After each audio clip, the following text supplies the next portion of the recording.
Welcome to the Mobile Games Playbook in association with Liftoff. Join us as we uncover the latest trends in user acquisition, monetization, and mobile game design. Hello everyone, and welcome back to the Mobile Games Playbook.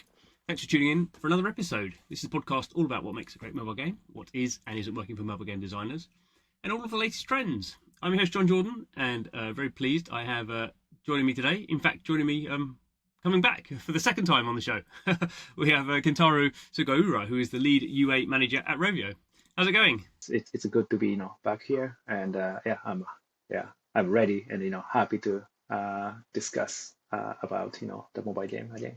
Good. Yes, raring to go. So last time, obviously, you were talking about your main sort of job as UA, sort of marketing and user acquisition, and today we're it's sort of indirectly linked, talking about intellectual property, IP. So and obviously that's a sort of a key sort of part of a product, clearly mobile games, and obviously has a very strong sort of link through into user acquisition. So you're sort of using your sort of foundational knowledge there, and going to sort of talk about how IP works. So let's sort of kick it straight off now. So why have we seen over the last 10 years, over the last 5 years, an acceleration in mobile games using IP, typically external IP?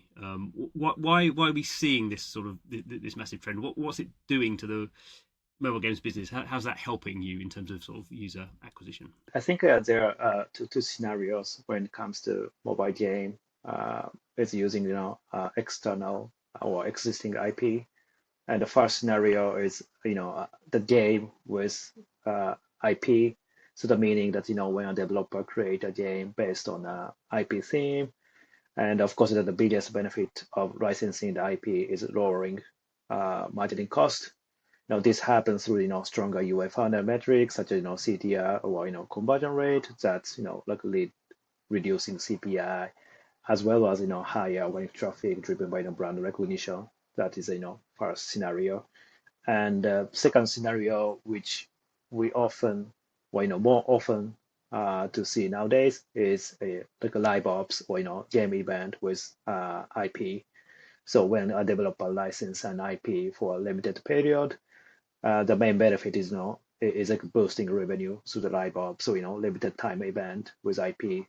And typically the IP content is only available for very limited time or set duration, which uplift game revenue.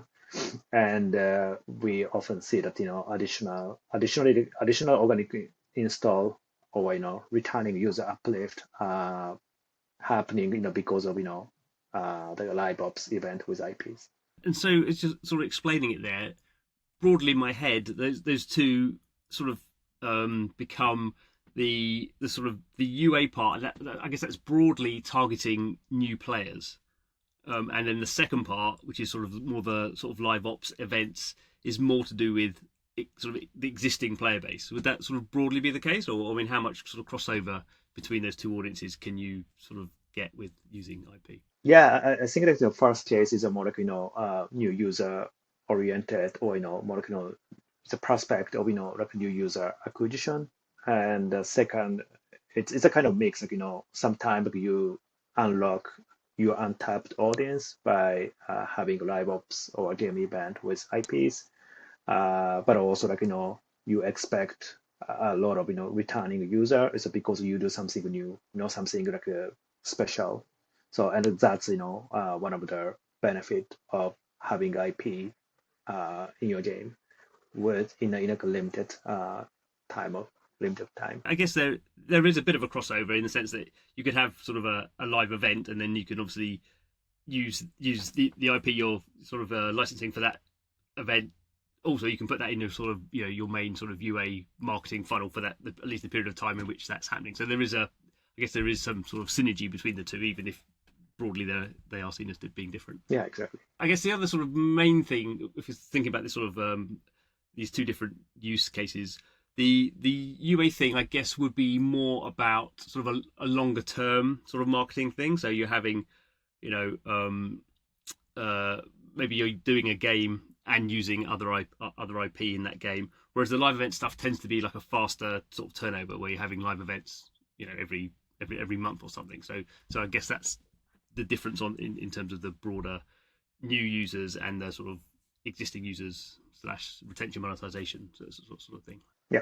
So when it comes to IP, it's kind of funny. I was thinking, probably when games started out, even some successful games weren't really seen as IP, and now sort of everything is IP. So it's sort of interesting how that's just sort of, I guess, how sort of media works these days, and there's so many different channels to put IP in, that everything just becomes IP. So the question is not really, is there good IP or bad IP? I guess the question really that we're thinking about, if we have a sort of product, is the IP we're licensing, how can we sort of get the most sort of return on investment on that? How is that IP best suited to our audience? So how do you think game developers or people sort of running mobile games should be thinking about, finding good IP that works for their product and their audience? What's the sort of process you go through? Do you go through looking at demographics? Do you go, is it just sort of obvious that if you're doing this sort of game, this sort of IP is going to work?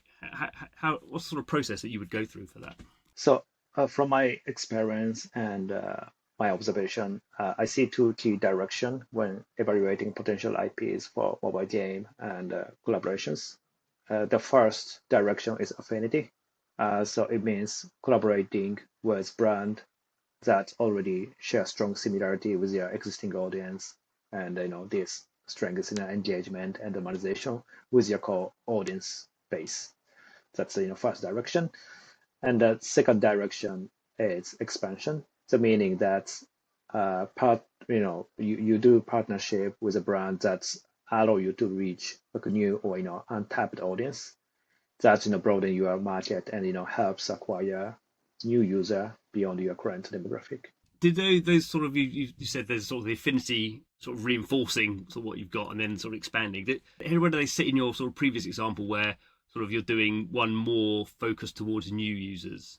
And do they fit easily into those sort of buckets? Yeah, I think it's it's a really case by case and IP by IP, game genre by genre, and maybe if your game audience is let's say female 45 plus, then pretty much you go the affinity that you may find some of the brand or IPs which is appealing to your core audience. That's the one example. And when it comes to expansion, so if your game audience is female 45, then expansion meaning you will do the partnership IP which is appealing to the different demographic, right? So that's kind of a two separate direction, and sometimes it can be like a mix with these two directions. Sometimes really with affinity, a little bit expansion. So it's really depending on the IP and your core audience. I'm imagining the expansion part is sort of the harder one to do, because the affinity one is sort of everyone knows is the people who like this are going to like that. I mean, it's sort of I'm sure there's some edge cases there, but basically that seems like people can work that out. Whereas the expansion, because it's just a wider sort of opportunity there. How do you sort of, because you want it to be expansive, so you don't you've made the decision you want an expansive sort of IP collaboration. You don't want the sort of appealing to the sort of you don't want an IP that sort of appeals to your existing community. You do want to sort of reach out, but obviously you don't want to go massively reaching out to something that's sort of too far and has no affinity at all. So you still need some affinity. What's the sort of process you sort of work through on that? Because it seems that could really be where you sort of optimize some things there by sort of finding an IP that really expands your audience that maybe other people haven't used if they're in that sort of same game genre, or is there anything you sort of explain about that process? Yeah, so I think affinity often happen with entertainment content such as like a movie or anime or comics. While expansion, it can be happen with entertainment contents, but it also can be happening with existing famous movie stars or football players. It's a little bit outside of the entertainment content. So and it can be also some offline event or some organization. We've talked about IP sort of quite broadly, but now the range of IP is so enormous. Like you've been saying, there's obviously sort of individuals, like sports stars are now sort of at the same level as sort of film stars, and there's loads more sort of film stars and TV stars because there's loads more different sort of channels there. So you have all these different sort of celebrities now who are just sort of famous for being famous, and that's before you say you move through the movie IP, the all the anime stuff. Obviously enormous numbers there being more produced all the time. What's the sort of how as someone who's sort of looking at what IP to license, do you just not get sort of overwhelmed by just the massive range of what's out there? Because it's not just it used to be a movie's coming out, so we'll get the license for that movie and we'll work on that content for the next 6 months, and when the movie comes out, I think we'll that's just, people still do that, but that's, I imagine, most of the licensing that's happening is not around big blockbuster movies anymore. Of course, if you can align with TV, with IP, and you can capture the momentum, that is the best option. However, usually it's a little bit challenging to do that. It's because you need usually the negotiation of partnership with existing IP. It's quite long. So sometimes it happens that you might miss the momentum. So that's of course that's the optimal scenario that you can align with key bit of the IP. All these things, I guess, are sort of how long's a piece of string, but the sort of level you're working at, how long do those negotiations take? I mean, you imagine things have speeded up a lot just because of the way sort of intellectual property systems work now. But in terms of sort of thinking about something and then getting something agreed and then getting it into a game, is that presumably still a process of months rather than weeks? Yeah, I think a month. Yeah. So, I can share more of my experience from US side because we need to prepare with. We need to prepare creative with IP, and we need to get approval from IP holder. So we usually spend 3 to 6 months in advance to prepare the campaign from US side. What do you think about the sort of idea of how much new stuff can you get into your mobile game in a year? At what point does it just something at the start sort of becomes exciting? There's this new event coming on and sort of these new characters or whatever IP you're licensing sort of coming into the game, and at what point does it sort of become sort of another one? Yeah, it's more like you don't feel this is something special. This is what you mean. Yeah, I think it depends on like how you implement IP in a game, and also like how you structure the event with IPs. So it really depends on that. But I know from my observation, I see for one or two Japanese game developer, they are constantly doing the IP collaboration, like a live ops event, and I see each time they announce the IP collaboration event, there's some spike in terms of install uplift and like revenue uplift. And I guess it depends a little bit on the genre, because there's sort of some genres who rely on having real world brands sort of constantly in their game. So in a sense, they are games that are sort of fundamentally built on always having IP in their games, it's sort of external IP.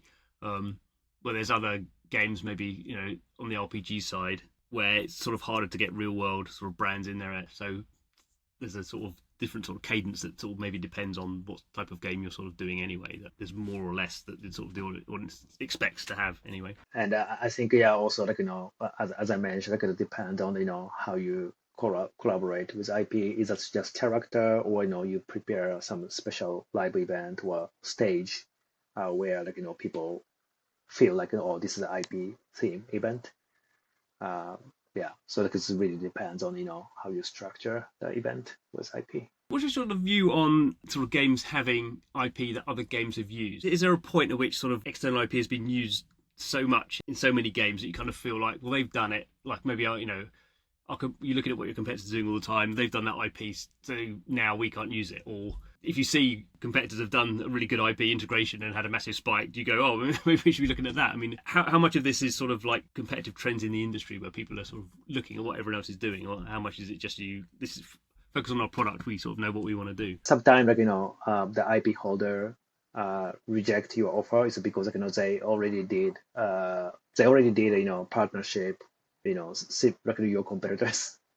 So it's this is like something like just it's we cannot control by ourselves. It's also like depending on the IP holder. Some of them can say okay to have like similar partnership or collaboration with similar product or similar game genre.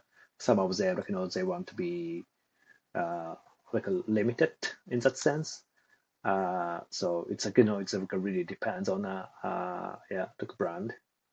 But yeah, but I think in general, yeah, like you'd like to avoid that the brand which already had collaboration or partnership similar to your product game genre, because you might not see the result you are expecting for. And sort of in converse to that, if you have a really good sort of collaboration with a brand, the point becomes, well, we should be doing this again because our audience really like that. It's really worked for us. So I imagine to some degree you're going through these, we'll be thinking about this sort of more on the live ops side. You're sort of cycling through these different sort of collaborations, and some of them work better than others. If you find something that works, do you then think, right, we can do that again? Or are these more, do you think, sort of one shot type things where you are going to sort of create a sort of fatigue in your audience if you're sort of repeating sort of the same sort of tie-ins? Yeah, I think yeah, it's really like depends on the contract you have with IP. Like is that something like like you can do like one more time, or like you need to have new contract with them.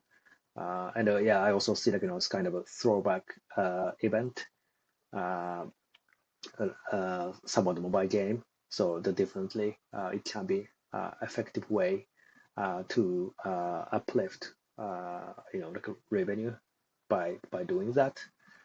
And also like I see like some of the case that they do like different like live ops event with the same IP, but like a different event structure based on the learning from previous event. And how closely do you sort of focus on the financials of the overall thing? Because I guess that's, I mean, mobile games are fun for people to play, but obviously behind the scenes there's a massive business. So obviously, the sort of, as you stated at the beginning, the point of using IP in however you're using it is it's in some ways increasing the efficiency of your business, either by reducing your sort of marketing costs on a per download or install level, or it's increasing your the revenue you're generating. While these things are sort of fun, exciting for the players and maybe even the dev team, the sort of economics of it is sort of what's running that. So how does that sort of play into the way you think about using IP? I'm echoing what you said. So like IP has two benefits. Like one is like like lowering like marketing cost, and it can be happening by the uplifting UA UA funnel such as CTR conversion rate. That's lead like reducing CPI, and also it's because you have IP, then you have better organic installs. That's one part of the business impact, and another part is like uplifting like revenue. Like this is like generally like in the practice it happening with like like limited lifetime event, like in-game event. So I think it's really like depends on like what you want, and also like genre of a game, because some of the genre like they have like a less problem with generating revenue once it's less depending on the live ops.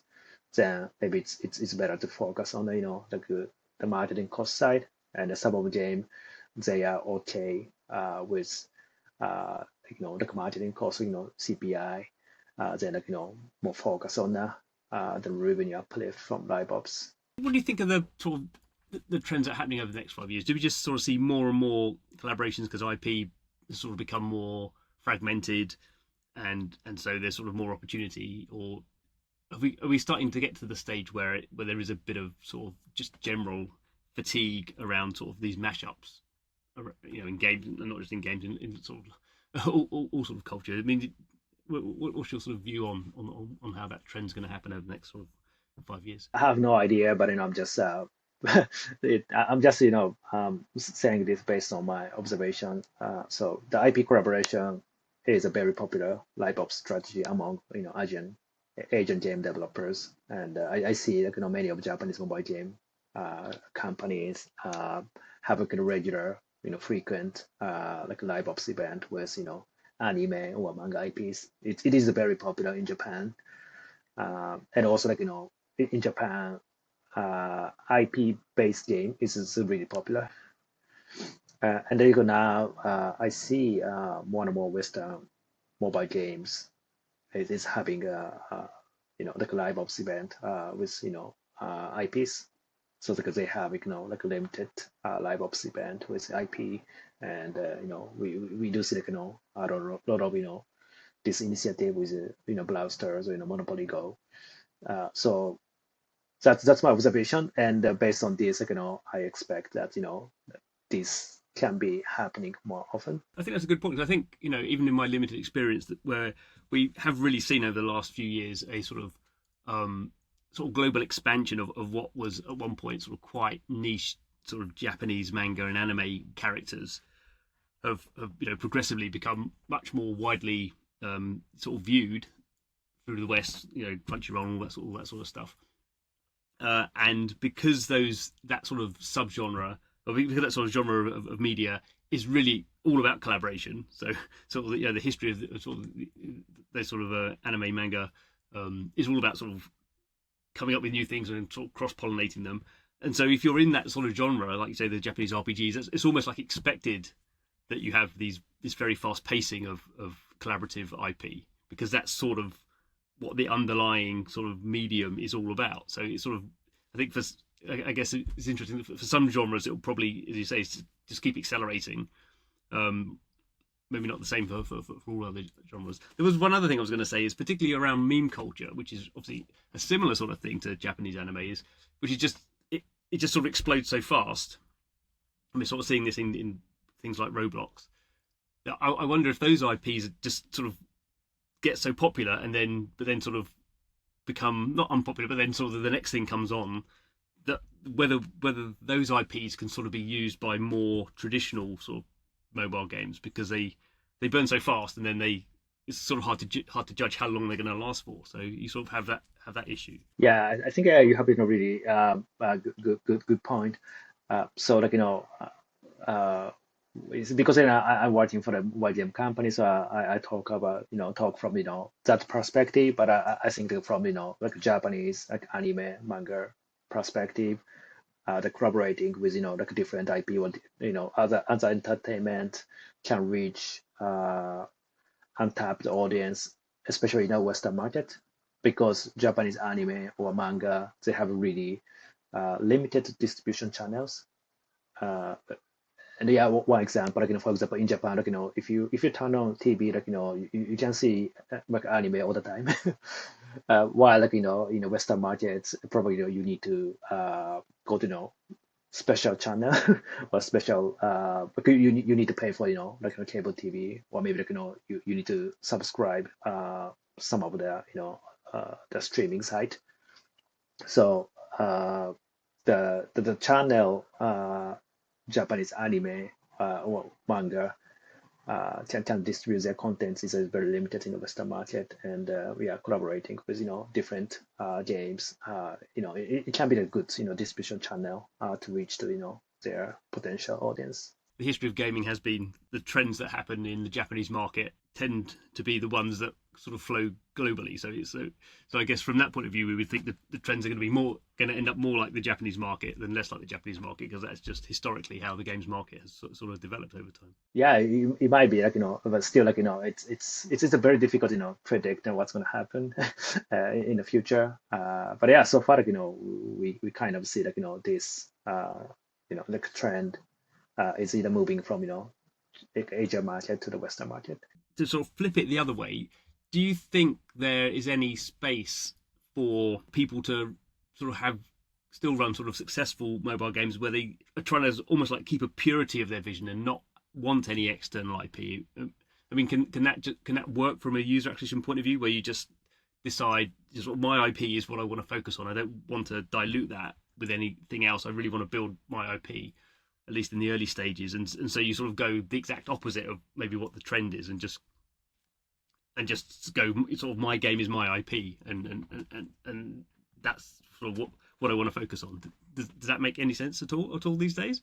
I think so, yeah, because some of the game genre doesn't require well, IP. Maybe not doesn't require is good, not good wording, but it's more like the effect of usage of IP is very minimum.